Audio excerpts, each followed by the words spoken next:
মধ্যরাতে উত্তাল শাহবাগ, হত্যার হুমকির প্রতিবাদে বুয়েট শিক্ষার্থীদের বিক্ষোভ, বিচার দাবিতে 12 ঘন্টার আলটিমেটাম, উপদেষ্টার সঙ্গে বৈঠকের আশ্বাসে ছাড়ে সড়ক।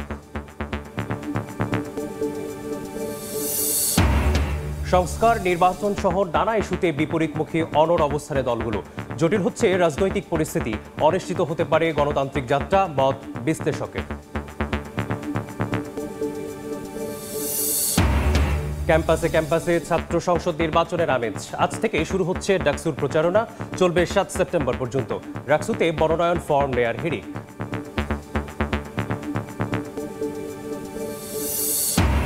সীমান্তে বিএসএফের গুলিতে 7 মাসে নিহত 22 বাংলাদেশি, 16 বছরে 607 জনকে হত্যা, তথ্য আইন ও সালিশ কেন্দ্রের।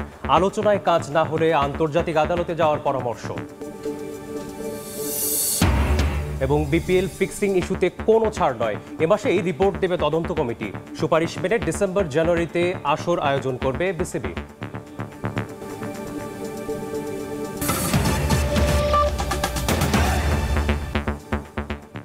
সময় সংবাদের সঙ্গে আছি আমি মেসবাহুল আলিফ। মধ্যরাতে বিক্ষোভে উত্তাল শাহবাগ, সাবেক শিক্ষার্থীকে হামলা ও প্রাণনাশের হুমকির প্রতিবাদে সড়ক অবরোধ করে বিক্ষোভ করেছেন বুয়েটের শিক্ষার্থীরা। যমুনা অভিমুখে যাওয়ার পথে আটকে দেয় পুলিশ। আজ শিক্ষা উপদেষ্টার সঙ্গে বৈঠকের আশ্বাসে কর্মসূচি প্রত্যাহার করেন তারা। সোমবার মধ্যরাতে স্লোগানে উত্তাল হয়ে ওঠে রাজধানীর শাহবাগ এলাকা। বুয়েটের সাবেক শিক্ষার্থী রোকনের ওপর ডিপ্লোমা ইঞ্জিনিয়ারদের হামলা ও প্রাণনাশের হুমকির অভিযোগে বিক্ষোভে নামেন তারা। মিছিল নিয়ে প্রধান উপদেষ্টার বাসভবন যমুনা অভিমুখে যাওয়ার সময় পুলিশের ব্যারিকেডের মুখে হোটেল ইন্টারকন্টিনেন্টাল মোড়ে অবস্থান নেন বুয়েট শিক্ষার্থীরা। হত্যার হুমকি দাতাদের আইনের আওতায় আনার দাবি জানিয়ে 12 ঘন্টার আলটিমেটাম দেন তারা। রোকন ভাইকে যারা হামলা করেছে এবং তাকে যারা হত্যার হুমকি দিয়েছে, জবাই করার হুমকি দিয়েছে, তাদের বিরুদ্ধে আগামী 12 ঘন্টার মধ্যে আইনানুগ ব্যবস্থা গ্রহণ করতে হবে। আমাদের যেই 3 দফা দাবি রয়েছে প্রকৌশল খাতের জন্য, প্রকৌশল খাত সংস্কারের জন্য, এই 3 দফা দাবি বাস্তবায়নের জন্য আগামী 12 ঘন্টার মধ্যে কমিশন গঠন করতে হবে। এই 12 ঘন্টার মধ্যে যদি আমরা এই দুটি দাবির একটি দাবিও পূরণ না পাই, তাহলে আমরা আরো কঠোর থেকে কঠোর কর্মসূচিতে যাব। পরে শিক্ষা উপদেষ্টা ও জনপ্রশাসন সচিবের সঙ্গে বৈঠকের আশ্বাসে কর্মসূচি প্রত্যাহার করে ক্যাম্পাসে ফিরে যান বিক্ষোভকারীরা। রোববার নেসকো অফিসে নির্বাহী প্রকৌশলী গোলাম হোসেন তার কক্ষে বুয়েটের সাবেক শিক্ষার্থী রোকনুজ্জামান রোকনকে ডেকে নিয়ে হত্যার হুমকি দেন বলে অভিযোগ ওঠে। শবনব নিবিড়, সময় সংবাদ, ঢাকা। বিভিন্ন ইস্যুতে দলগুলোর বিপরীতমুখী অনড় অবস্থানে জটিল হচ্ছে রাজনৈতিক পরিস্থিতি। বিশ্লেষকদের কেউ কেউ মনে করেন প্রতিপক্ষকে চাপে রাখতে এটি হতে পারে দলগুলোর কৌশল। তবে অনড় অবস্থান অনিশ্চিত করে তুলতে পারে গণতান্ত্রিক যাত্রা। রেডিক্যাল ইসলামপন্থীদের দখলে চলে যেতে পারে ক্ষমতা। সেক্ষেত্রে আলোচনার মাধ্যমেই সবকিছু সমাধানের তাগিদ দিচ্ছেন বিশ্লেষকরা। ফারুক ভূঁইয়া রবিনের রিপোর্ট।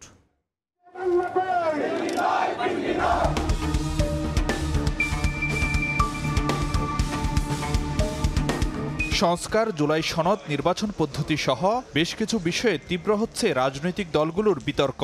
কিছু ক্ষেত্রে মতের ভিন্নতা, আবার কিছু ক্ষেত্রে একেবারেই বিপরীত অবস্থান।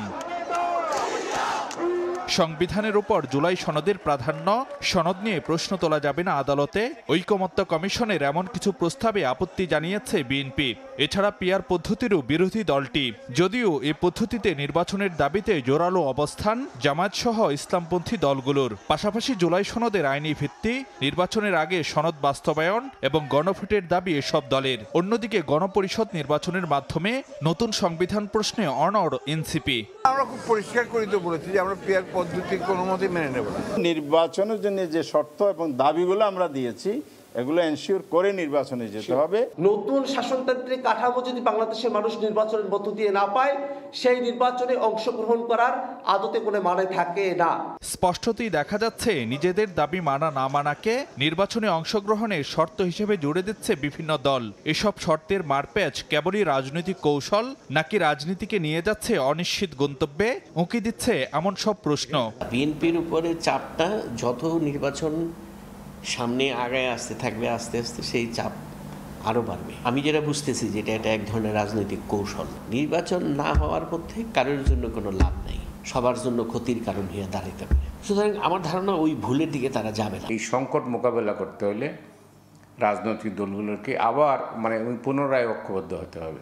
যদি না হয় তাইলে রাজনীতির মতোই চলবে, যে রাজনীতি আমরা কোনোদিন কেউ চাই না। রাজনীতি হয়তো চ্যালেঞ্জের মুখে পড়বে, সেই চ্যালেঞ্জ থেকে অন্য শক্তির হাতে ক্ষমতা চলে যেতে পারে। নির্বাচনের বিকল্পটা কি? ধরেন তর্কের খাতিরে নির্বাচন হলো না, তাইলে কি হবে? এভাবে তো দেশ চলবে না, চলতে পারে না। তাইলে তো একটা জায়গায় কেউ না কেউ এসে ক্ষমতা তাদের হাতে নিয়ন্ত্রণ নেবে।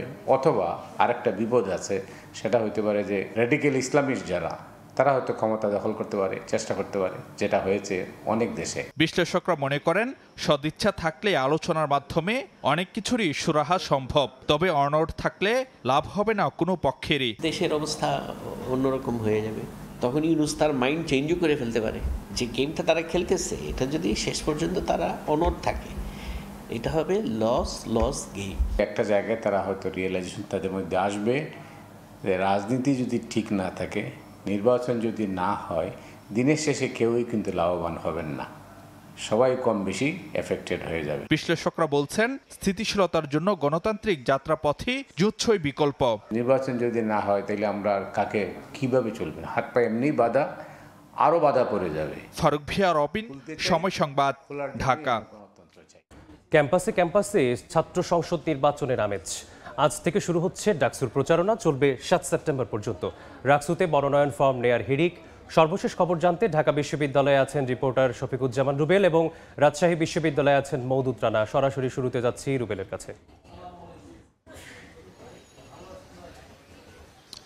আজ থেকে আনুষ্ঠানিকভাবে প্রচারণা শুরু হচ্ছে ঢাকা বিশ্ববিদ্যালয়ে ছাত্র সংসদ নির্বাচন ও হল নির্বাচনের। আপনারা জানেন যে বহুল আলোচিত এবং ইতিমধ্যে সরগরম হয়ে গিয়েছে এই ডাকসু নির্বাচন ঘিরে। আমরা দেখছি যে প্রার্থীরা তাদের যে আনুষ্ঠানিক প্রচারণা না করতে পারলেও তারা নানা কুশল বিনিময়ের মধ্যে দিয়ে কিন্তু এতদিন তাদের অবস্থানটা জানান দিয়েছেন। কিন্তু আজকে প্রশাসনের নির্বাচন কমিশনের নিয়ম অনুযায়ী সকাল 10টা থেকে রাত 11টা পর্যন্ত কিন্তু আজ থেকে শুরু হচ্ছে এই প্রচারণা, চলবে 7 সেপ্টেম্বর পর্যন্ত, কেননা 9 সেপ্টেম্বর হচ্ছে আনুষ্ঠানিক ভোট। এখন পর্যন্ত ডাকসুর যেই ভিপি প্রার্থী এবং জিএস প্রার্থী সহ অন্যান্য যেই পদগুলো রয়েছে, সেখানে কিন্তু এখন পর্যন্ত প্রায় 550 প্রার্থী যারা প্রতিদ্বন্দ্বিতা করবেন। এবং আপনারা জানেন যে এই যে মনোনয়নের যে প্রক্রিয়া, সেই প্রক্রিয়া কিন্তু একটা দীর্ঘ সময় গিয়েছে। সেখানে যাদের মনোনয়নে ত্রুটি ছিল তাদেরকে মনোনয়ন সংশোধনের জন্য কিন্তু সময় বেঁধে দেওয়া হয়েছে। সেখান থেকে 33টি আবেদনও কিন্তু এসছে। সব মিলে বলা যায় যে ডাকসুর আজকে থেকে প্রচারণার মধ্য দিয়ে সরগরমটা আরও বাড়ছে। প্রত্যেকটা প্রার্থী তাদের যেই ভোটার রয়েছে, তাদের যেই ভোটারদের দ্বারে যাবেন এবং তার আগে মূলত সিনেট ভবনে সকাল 11টায় সকল জিএস প্রার্থী এবং ভিপি প্রার্থীদের নিয়ে নির্বাচন কমিশন তারা আলোচনা করবেন, কথা বলবেন। কেননা যেহেতু আজকে থেকে যেহেতু প্রচারণা শুরু হবে, কোনো ধরনের কোনো নিয়ম বা কোনো ধরনের কোনো বিধি অমান্য করে যাতে প্রচারণা না হয়, সব কিছু মিলে একটি আলোচনা হবে 11টা পরে সিনেট ভবনে।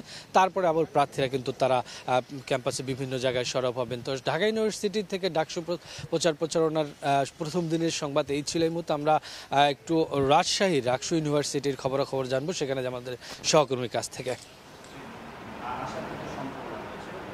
গত দুদিনে রাজশাহী কেন্দ্রীয় ছাত্র সংসদ নির্বাচন, হল সংসদ নির্বাচন এবং সিনেট সদস্য প্রতিনিধি নির্বাচনের যে মনোনয়ন ফর্ম খুব বেশি আসলে তোলেননি প্রার্থীরা। আমরা যেটি দেখেছি মাত্র গত দুদিন মিলে এখানে হল সংসদ পদে 53 এবং কেন্দ্রীয় ছাত্র সংসদ 14 এবং সিনেট ছাত্র প্রতিনিধি পরিচয়ে 1 জন, সব মিলিয়ে 68 জনের মতো মনোনয়ন তুলেছেন। তবে আজকে জমজমাট এবং উদ্দীপনার সাথে মনোনয়ন ফর্ম তুলবেন প্রার্থীরা, এমনটি প্রত্যাশা করছেন রাকসু নির্বাচন কমিশন যেটি বলছেন যে এখন পর্যন্ত ছাত্রদল অনড় রয়েছে 2 মাস নির্বাচন পিছিয়ে দেওয়ার সিদ্ধান্তে, এবং সেই বিষয়টি নিয়ে যে বৈঠকটি হওয়ার কথা, গতকাল দুপুরে হওয়ার কথা ছিল, সেটি অনুষ্ঠিত হয়নি, আজকে অনুষ্ঠিত হবে। আসলে সেটি হওয়ার পরেই নিশ্চিত হওয়া যাবে যে রাকসু ঘোষিত তফসিল অনুযায়ী হবে কিনা। অন্যদিকে ছাত্র শিবির সহ বাম ঘরানার ছাত্র সংগঠনগুলো এবং স্বতন্ত্র যেসব প্রার্থীরা রয়েছেন তারা বলছেন যে ঘোষিত সময়েই নির্বাচন হতে হবে। আমরা কথা বলেছিলাম প্রার্থীদের সাথে, তারা বলছেন আজ শেষ দিনে তারা মনোনয়ন তুলবেন এবং সে কারণেই নির্বাচন কমিশন প্রত্যাশা করছেন যে কিছুক্ষণ পর থেকেই উৎসাহ উদ্দীপনার মধ্য দিয়ে প্রার্থীরা এখান থেকে মনোনয়ন ফর্ম তুলবেন। আপনাকে জানিয়ে রাখি যে এখন পর্যন্ত ছাত্র শিবির এবং যেসব বাম ঘরানার ছাত্র সংগঠনগুলো রয়েছে তারা প্যানেল দেওয়ার চেষ্টা করছেন এবং তারা আজকে প্যানেলভুক্ত হয়ে এখান থেকে মনোনয়ন তুলবেন। অন্যদিকে এখানে ছাত্র দল যেটি বলছেন যে তারা ছবিসহ ভোটার তালিকা প্রকাশ করতে চান এবং একই সাথে 2024-25 শিক্ষাবর্ষের যেসব শিক্ষার্থীরা আছে তাদের ভোটাধিকার চান। তারা বলছেন যে তাদের দাবি দেওয়া পূরণ না হলে তারা এই নির্বাচনে অংশ নেবেন কিনা এখন পর্যন্ত তারা সিদ্ধান্ত নেয়নি। সব মিলিয়ে এখানকার রাষ্ট্র নির্বাচন কমিশন যেটি বলছেন যে তারা একটি বৈঠক করবেন আজকে দুপুরে, সব নির্বাচন কমিশনের সদস্যরা থাকবেন, তারপরেই সিদ্ধান্ত হবে যে রাষ্ট্র নির্বাচন আসলে পেছাচ্ছে কিনা। অন্যদিকে অন্যান্য যেসব ছাত্র সংগঠনগুলো রয়েছে তারা বলছেন যে ঘোষিত সময়ে নির্বাচন হবে এবং তারা আজ দুপুরের পর থেকে ফর্ম সংগ্রহ করবেন। এই ছিল রাজশাহী বিশ্ববিদ্যালয় থেকে আমার কাছে সর্বশেষ। সরাসরি যুক্ত ছিলাম ঢাকা বিশ্ববিদ্যালয় এবং রাজশাহী বিশ্ববিদ্যালয় থেকে, জানছিলাম ডাকসু এবং রাকসু নির্বাচনের সর্বশেষ। সময় সংবাদে আরও থাকছে। এবার গাইবান্ধার মাওলানা ভাসানী সেতুতে তারের পর 2 শতাধিক রিফ্লেক্টর লাইট চুরি, এখনও সচল হয়নি বিদ্যুৎ সংযোগ, রাতে ঘটছে দুর্ঘটনা, বেড়েছে ছিনতাই।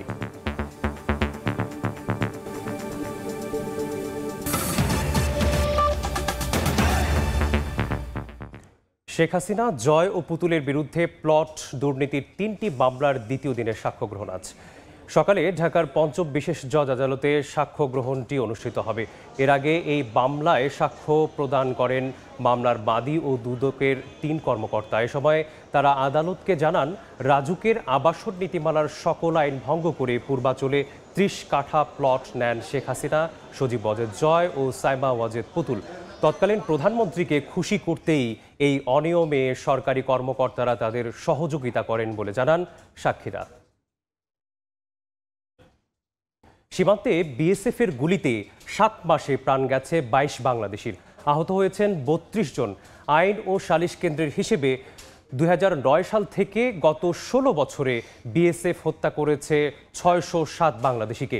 বিশ্লেষকরা বলছেন, সীমান্ত হত্যা বন্ধে বেসরকারিভাবে 2 দেশ যৌথ কমিশন করতে পারে, তবে রাজনৈতিক সমাধানেই প্রধান উপায়। আলোচনায় কাজ না হলে প্রয়োজনে আন্তর্জাতিক আদালতে যাওয়ার পরামর্শ আইনজীবীদের।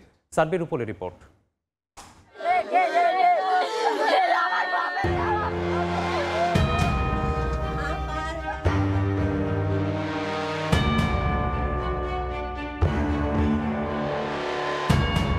2011 সালের 7 জানুয়ারি কুড়িগ্রাম সীমান্তে বিএসএফের গুলিতে কাঁটাতারে ঝুলে থাকা ফেলানীর লাশ নাড়িয়ে দিয়েছিল বিশ্ব বিবেক। তবে বিবেক নড়েনি ভারতের, তোয়াক্কা করেনি কোনো নিয়ম কানুন আইনের, বন্ধ হয়নি বাংলাদেশি হত্যা। 4096 কিলোমিটার ভারত বাংলাদেশ সীমান্ত যেন নির্মমতার প্রতীক। আইন ও সালিশ কেন্দ্রের তথ্য বলছে 2009 থেকে 24 পর্যন্ত বিএসএফের গুলিতে প্রাণ গেছে 607 বাংলাদেশির, আর চলতি বছরের 7 মাসে নিহত হয়েছেন 22 জন। এমনকি গেল বছর কোনো কারণ ছাড়াই বিজেপি সদস্য রইসুদ্দিনকে হত্যা করে নিছক ভুলবশত গুলি চালানোর দায় সারা জবাব দিয়েছে বিএসএফ। 2024 সালে 2 দেশের যৌথ সম্মেলনে সীমান্ত হত্যা শূন্যে নামাতে আলোচনা হলেও কার্যকর হয়নি কিছুই। এ অবস্থায় রাজনৈতিক সমাধান, জনমত গঠন ও ভারতের উপর অব্যাহত চাপ প্রয়োগের পরামর্শ বিশ্লেষকদের। প্রেশার বিল করতে হয়, আমি যেটাই করি না কেন, ভারতের জনগণকে বোঝানো যে এটা একেবারে আনলফুল কিলিং হচ্ছে। যারা মারা গেছে তাদের হাতে কোনো অস্ত্র ছিল না, তারা অস্ত্র ব্যবহারও করেননি। বর্ডার কিলিং থামানোর জন্য একটা কমিশন তৈরি করা হলো, এবং এটা সিভিল কমিশন, কারণ সরকারি কমিশন করলে এটা ওই বসবে আর কিছু হবে না।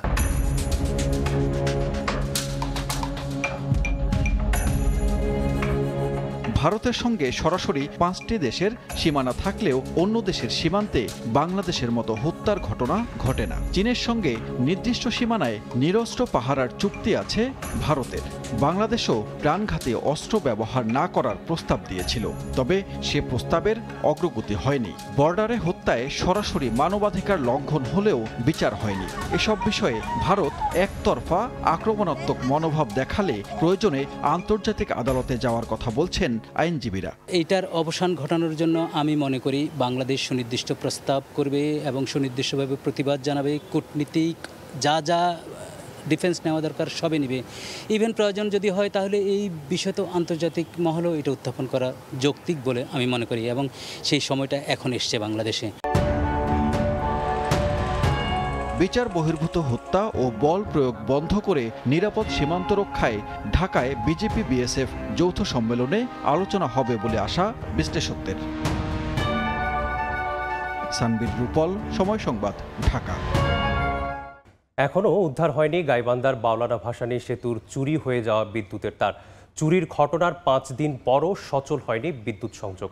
এর মধ্যে আবার নতুন করে চুরি হয়েছে সেতুতে লাগানো 2 শতাধিক রিফ্লেক্টর লাইট।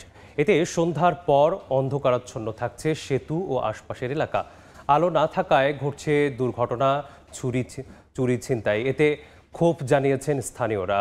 দ্রুত বিদ্যুৎ সংযোগ চালুর আশ্বাস দিয়েছে এলজিইডির। বিপ্লব ইসলামের রিপোর্ট।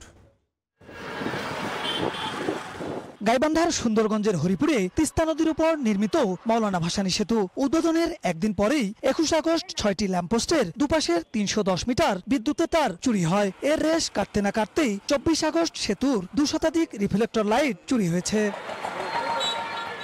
স্থানীয়রা জানান, উদ্বোধনের পর থেকে প্রতিদিন সেতুর ওপর দিয়ে হাজারো যানবাহন চলাচল করছে। সেতুটি দেখতে প্রতিদিন হাজার হাজার দর্শনার্থী আসছেন, কিন্তু সন্ধ্যা হলেই অন্ধকারে ঢেকে যাচ্ছে দুই পারের কয়েক কিলোমিটার সংযোগ সড়ক সহ পুরো সেতু।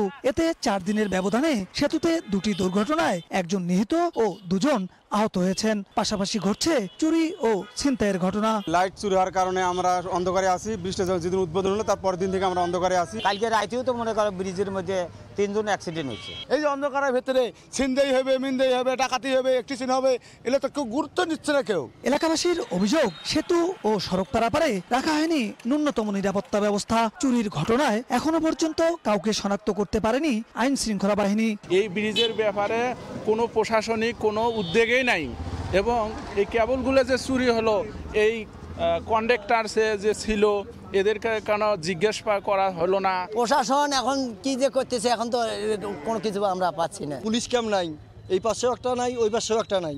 আমরা দুই পক্ষেই পুলিশ ক্যাম্প চাই। তবে শীঘ্রই বিদ্যুৎ সংযোগ চালুর আশ্বাস এলজিইডির। অপ্রীতিকর এসব ঘটনা বন্ধে স্থানীয় জনগণের সহায়তা চান সংশ্লিষ্ট কর্মকর্তা। তার আসার পর আমি 2 দিনের সময়ের মধ্যে এটা আশা করি আমরা পুরো বৃষ্টি আলোকে আলোকিত করতে সক্ষম হব। সর্বসাধারণ অত্র এলাকার লোকজন এটা নিরাপত্তা বিধান কিংবা একটু সচেতন না হয়, তাহলে সার্বিকভাবে আমাদের জন্য বৃষ্টি আলোকময় রাখা একটু কষ্টসাধ্য হবে। এলজিইডির তথ্যমতে 1490 মিটার দীর্ঘ মাওলানা ভাসানী সেতু নির্মাণে ব্যয় হয়েছে 925 কোটি টাকা। সেতু এবং দুই পারের মানুষের যোগাযোগের সার্বিক নিরাপত্তায় সেতুর 2 প্রান্তে 2টি পুলিশ বক্স স্থাপনের দাবি জানিয়েছেন স্থানীয়রা। বিপ্লব ইসলাম, সময় সংবাদ, গাইবান্ধা। জাহাজের পাশাপাশি কন্টেইনার জট নিয়ন্ত্রণের মাধ্যমে দেশের আমদানি রপ্তানি বাণিজ্যে গতি আনতে অবশেষে কন্টেইনার ধারণ সক্ষমতা বাড়ানোর মহাপরিকল্পনা বাস্তবায়ন শুরু করেছে চট্টগ্রাম বন্দর কর্তৃপক্ষ। প্রথম পর্যায়ে দীর্ঘদিন ধরে পরিত্যক্ত অবস্থায় পড়ে থাকা কয়েকটি শেডে অন্তত 5,500 কন্টেইনার রাখার ব্যবস্থা করা হয়েছে। 6,000 রপ্তানি কন্টেইনারের জন্য ডেডিকেটেড শেড অপারেশনে যাবে চলতি বছরই। সাখত টিপুর ছবিতে বিস্তারিত জানাচ্ছেন কমল দে। চট্টগ্রাম বন্দরের সবচেয়ে পুরাতন ইয়ার্ড জেনারেল কার্গো বার্থে কন্টেনার ধারণ ক্ষমতা 19,808 টিউএস, আর সবচেয়ে আধুনিক ইয়ার্ড এনসিটির ধারণ ক্ষমতা 13,876 টিউএস। এর বাইরে চট্টগ্রাম কন্টেনার টার্মিনালে 8,376, নিউ মুরিং ওভারফ্লো ইয়ার্ডে 6,000, সাউথ কন্টেনার ইয়ার্ডে 3,000 এবং নর্থ কন্টেনার ইয়ার্ডে 2,458 টিউএস কন্টেনার রাখা যায়। এই 6টি ইয়ার্ডে 53,518 টিউএস কন্টেনার ধারণ ক্ষমতা থাকলেও তা বর্তমান সময়ের আমদানি রপ্তানি বাণিজ্যে একেবারেই নগণ্য। যেই হারে আমাদের ব্যবসা বাণিজ্যের পরিধি বেড়েছে সেই হারে পোর্টের কিন্তু হ্যান্ডলিং ক্যাপাসিটি এবং স্টোরেজ ক্যাপাসিটিটা বাড়েনি, যার কারণে আমরা দেখতে পাচ্ছি যে জাহাজের বার্থিংয়ের সংকট, একইভাবে কন্টেনার একটা যে কনজেশন পোর্টের ভিতরে সেটা কিন্তু বিরাজমান আছে। এই অবস্থায় কন্টেনার জট নিরসনে পরিত্যক্ত শেডগুলিকে ইয়ার্ডে রূপান্তরের পরিকল্পনা বাস্তবায়ন শুরু করেছে চট্টগ্রাম বন্দর কর্তৃপক্ষ। প্রথম পর্যায়ে বন্দরের বাইরে XY শেডে কন্টেনার এনে রাখা হচ্ছে। এছাড়া প্রস্তুত করা হচ্ছে পুরাতন অকশন শেড, গাড়ি সংরক্ষণ শেড এবং ব্যাগেজ শেড। অন্তত 6000 বাড়তি কন্টেনার এসব শেডে রাখা সক্ষমতা রয়েছে বলে দাবি সংশ্লিষ্ট কর্মকর্তার। কন্টেনারের সক্ষমতা বৃদ্ধি এটা হচ্ছে আমদানিকারক রপ্তানিকারকরা এটা আশ্বস্ত হতে পারবে যে সবার কন্টেনারটা যথারীতি তারা এখানে ডেলিভারি নিতে পারবে, খুঁজে নিতে পারবে এবং এগুলা পেতে কোনো রকম ব্যাগ পেতে হবে না। এদিকে বন্দরের অব্যবহৃত জায়গাগুলোতেও কন্টেনার রাখার প্রক্রিয়া চলছে। বিভিন্ন স্থানে চলছে নতুন ইয়ার্ড নির্মাণের তোড়জোড়। মাত্র 6টি কন্টেনার উঠানামার মাধ্যমে কার্যক্রম শুরু করা চট্টগ্রাম বন্দরের কন্টেনার ধারণ ক্ষমতা এখন 60,000-এর কাছাকাছি। চলতি বছর 4000 কন্টেনার ধারণ ক্ষমতার আরও একটি শেড তৈরি হবে। সে সাথে তৈরি হবে রপ্তানিমুখী 6000 কন্টেনারের আরেকটি নতুন শেড। বছরে চট্টগ্রাম বন্দর কন্টেনার উঠানামা করছে 32 লাখের বেশি। তবে অত্যাধুনিক যন্ত্রপাতি সংযোজনের পাশাপাশি সুশৃঙ্খল ট্রাফিক সিস্টেম নিশ্চিত করে বন্দরের বাইরের ইয়ার্ডগুলোর কার্যক্রম শুরু করার পরামর্শ বন্দর ব্যবহারকারীদের। গেট সিস্টেমটাকে আরও ইজি করতে হবে, ফার্স্ট এন্ট্রেন্স ফার্স্ট এক্সিট করতে হবে এবং ট্রেইলারগুলোর মধ্যে যদি আপনার ডিসিপ্লিন কোনো আনতে না পারে তাহলে কিন্তু এটা কঠিন হবে। 59,000 ধারণ ক্ষমতার চট্টগ্রাম বন্দরের বিভিন্ন ইয়ার্ডে বর্তমানে কন্টেনার রয়েছে 43,448 টিউএস। এর বাইরে কন্টেনারবাহী 13টি জাহাজের অবস্থান রয়েছে বন্দরের প্রধান জেটি ও বহিনোঙ্গরে। কমল দে, সময় সংবাদ, চট্টগ্রাম। কেরানীগঞ্জের সুভাড্ডা খাল খনন প্রকল্পের উদ্বোধনী অনুষ্ঠানে কথা বলছেন স্বরাষ্ট্র উপদেষ্টা। সেখানে আছেন সহকর্মী আতাউল কাউসার।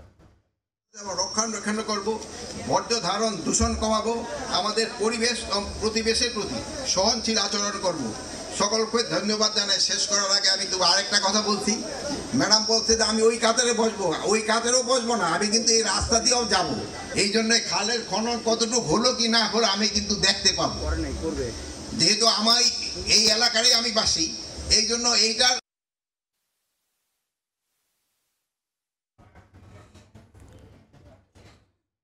রংপুরের পীরগাছা উপজেলায় গবাদি পশু থেকে মানুষের মধ্যে সংক্রমিত হচ্ছে অজানা রোগ। শরীরে প্রথমে ফুসকুড়ি হয়ে পড়ে ঘা, এরপর তা থেকে গভীর ক্ষত তৈরি হচ্ছে। এতে জনসাধারণের মধ্যে আতঙ্ক তৈরি হয়েছে। স্বাস্থ্যকর্মীরা বলছেন প্রতিদিনই উপজেলার বিভিন্ন জায়গা থেকে চিকিৎসা নিতে আসছেন এ রোগে আক্রান্তরা। তবে এ বিষয়ে কিছুই জানেন না উপজেলা প্রাণী সম্পদ বিভাগ। তরিকুল ইসলামের ছবিতে আব্দুর রশিদ জীবনের রিপোর্ট। রংপুরের পীরগাছা উপজেলা সদরের অনন্তরাম বড়বাড়ি এলাকায় 3টি গরু ও 4টি ছাগল পালন করতেন গৃহবধূ সাবিনা আক্তার। 1.5 সপ্তাহ আগে হঠাৎ তীব্র জ্বরে মারা যায় একের পর এক পশু। এমনকি অসুস্থ গবাদি পশুর সেবা করতে গিয়ে তিনিও আক্রান্ত হন অজানা রোগে।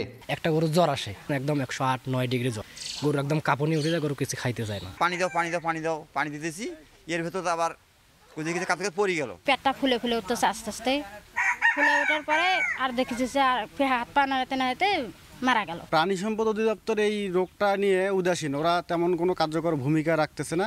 শরীরে প্রথমে ফুসকুড়ি হয়ে পড়ে ঘা, এরপর তা থেকে গভীর ক্ষত তৈরি হচ্ছে। সাবিনার মতো পুরো পীরগাছায় এ অজানা রোগে আক্রান্ত হয়েছেন 2 শতাধিক মানুষ, যাদের সবাই অসুস্থ পশুর সংস্পর্শে ছিলেন অথবা অসুস্থ পশু জবাই করার পর মাংস স্পর্শ করেছেন।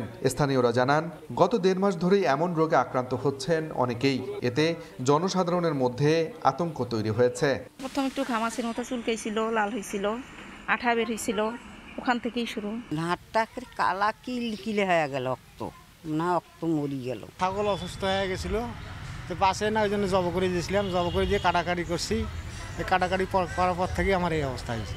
উপজেলার স্বাস্থ্যকর্মীরা বলছেন প্রতিদিনই উপজেলার বিভিন্ন জায়গা থেকে চিকিৎসা নিতে আসছেন এ রোগে আক্রান্তরা। রোগটির উপসর্গ অ্যানথ্রাক্স রোগের উপসর্গের সঙ্গে মিলে যায়। ছাড়তে সময় লাগে, তবে মানে ক্ষতটার ধরন দেখে এটা অ্যানথ্রাক্সের মতোই মনে হচ্ছে আর কি। তবে এ বিষয়ে কিছুই জানে না উপজেলা প্রাণী সম্পদ বিভাগ। অ্যাকচুয়ালি এখন আমাদের কাজ হলো যে আসলে এটা যে জেনেটিক অ্যানথ্রাক্স কি না, খামারি ছিল যেটা কি আমাকে বলেন, তেমনি হেলথের উচিত ছিল এটা যদি এই রোগ হয় জানানো। আমার প্রাণী সম্পদের যদি কোনো দুর্বলতা থাকে না, আমি বলছি I will take drastic action. রোগটি শনাক্তের পাশাপাশি প্রতিরোধে দ্রুত কার্যকরী পদক্ষেপ নেওয়া না গেলে মহামারীতে রূপ নিতে পারে বলে আশঙ্কা সংশ্লিষ্টদের। আব্দুর রশিদ জীবন, সময় সংবাদ, রংপুর। গাজায় ইসরায়েলি গণহত্যা ঠেকাতে মুসলিম বিশ্বকে ঐক্যের ডাক দিল ইরান ও সৌদি আরব। জেদ্দায় মুসলিম দেশগুলোর সহযোগিতা সংস্থা ওআইসির সম্মেলনের আগে পার্শ্ব বৈঠকে মিলিত হন দুদেশের পররাষ্ট্রমন্ত্রী। মুসলিম বিশ্বকে একসঙ্গে এগোনোর আহ্বান জানান তারা। সৌদি আরবের জেদ্দায় ওআইসি এর জরুরি বৈঠকের আলোচনার ফাঁকে সাক্ষাৎ করেন ইরানের পররাষ্ট্রমন্ত্রী আব্বাস আরাকচি ও সৌদি পররাষ্ট্রমন্ত্রী ফয়সাল বিন ফারহান। এ সময় তারা বলেন, গাজায় ইসরায়েলি গণহত্যা বন্ধে মুসলিম দেশগুলোকে সমন্বিত উদ্যোগ নিতে হবে। গাজায় নিশ্চিত করতে হবে মানবিক সহায়তা। তারা হুঁশিয়ারি দিয়ে বলেছেন, ফিলিস্তিনি ভূখণ্ডের সম্প্রসারণের জন্য ইসরায়েলের বিপজ্জনক প্রকল্প রুখতে মুসলিম বিশ্বের ঐক্য অত্যন্ত জরুরি। এছাড়া ইরান সৌদি সম্পর্কের উন্নয়ন, রাজনৈতিক, অর্থনৈতিক ও আঞ্চলিক সহযোগিতার জোরদার নিয়েও আলোচনা হয়। কূটনৈতিক মহল বলছে, দুই প্রতিদ্বন্দ্বী শক্তি একসঙ্গে এগোলে পশ্চিম এশিয়ায় নতুন স্থিতি তৈরি হতে পারে, যা সংলাপ, পারস্পরিক শ্রদ্ধা ও অনধিকার হস্তক্ষেপ না করার নীতির ওপর দাঁড়িয়ে থাকবে। 2023 সালের অক্টোবর থেকে গাজায় ইসরায়েলি আগ্রাসনে এখন পর্যন্ত নিহত হয়েছেন 62,000 ফিলিস্তিনি, যাদের বেশিরভাগই নারী ও শিশু। নতুন করে গাজা সিটিতে দখল অভিযান শুরুর পর মানবিক বিপর্যয় আরও ঘনীভূত হওয়ার আশঙ্কা দেখা দিয়েছে। অর্চিতা শাহজিন, সময় সংবাদ।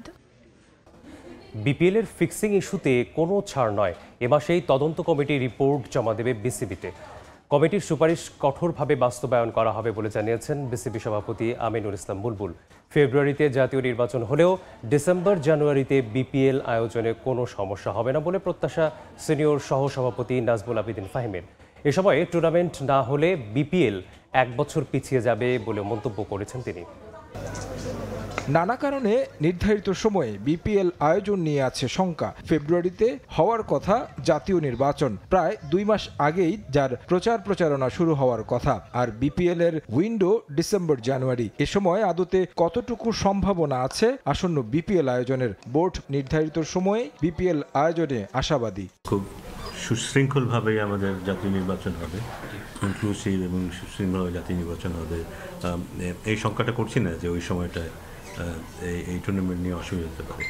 এর পাশাপাশি এটাও একটা ব্যাপার যে ওই সময়টায় ওই উইন্ডোতে যে আমরা না করি, এই সিজনে অন্য কোনো উইন্ডো ওইভাবে আমাদের নেই যেখানে আমরা নিয়ে যেতে পারি। ওটা আমাদের আইডিয়াল টাইম, ওটার সাথে পুরো সিজনের যে প্রোগ্রাম সেটা মিলে যায়। আশা করছি যে ডিসেম্বর ফেব্রুয়ারিতে যখন বিপিএল হবে। বিপিএল এর গেল আসরে ওঠা ফিক্সিং বিতর্কের সুরাহা হয়নি এখনো। স্বাধীন তদন্ত কমিটি জমা দেয়নি রিপোর্ট, যদিও তাদের বরাত দিয়ে বিভিন্ন খবর এসেছে গণমাধ্যমে। বিসিবিও ফিক্সিং ইস্যুতে কঠোর অবস্থানে দিয়েছে প্রতিবেদনের সুপারিশ শতভাগ বাস্তবায়নের প্রতিশ্রুতি। স্বচ্ছতার জন্য রিপোর্টের উপর ভিত্তি করে নতুন আসর সাজাবে বিপিএল গভর্নিং কাউন্সিল।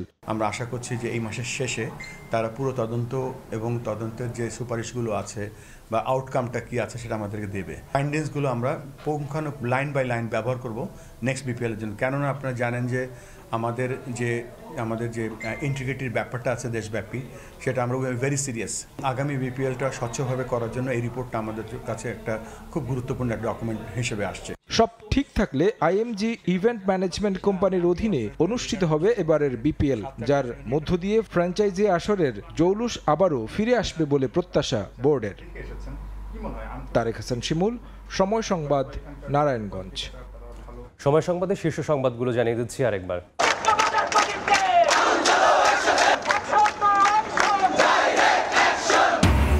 মধ্যরাতে উত্তাল শাহবাগ, হত্যার হুমকির প্রতিবাদে বুয়েট শিক্ষার্থীদের বিক্ষোভ। বিচার দাবিতে 12 ঘন্টার আলটিমেটাম, উপদেষ্টার সঙ্গে বৈঠকের আশ্বাসে ছাড়ে সড়ক। সংস্কার, নির্বাচন সহ নানা ইস্যুতে বিপরীতমুখী অনড় অবস্থানে দলগুলো। জটিল হচ্ছে রাজনৈতিক পরিস্থিতি, অনিশ্চিত হতে পারে গণতান্ত্রিক যাত্রা, মত বিশ্লেষকের। এবং ক্যাম্পাসে ছাত্র সংসদ নির্বাচনের আমেজ। ডাকসুর প্রার্থীদের প্রচারণা শুরু, চলবে 7 সেপ্টেম্বর পর্যন্ত। ডাকসুতে মনোনয়ন ফর্ম নেয়ার হিড়িক।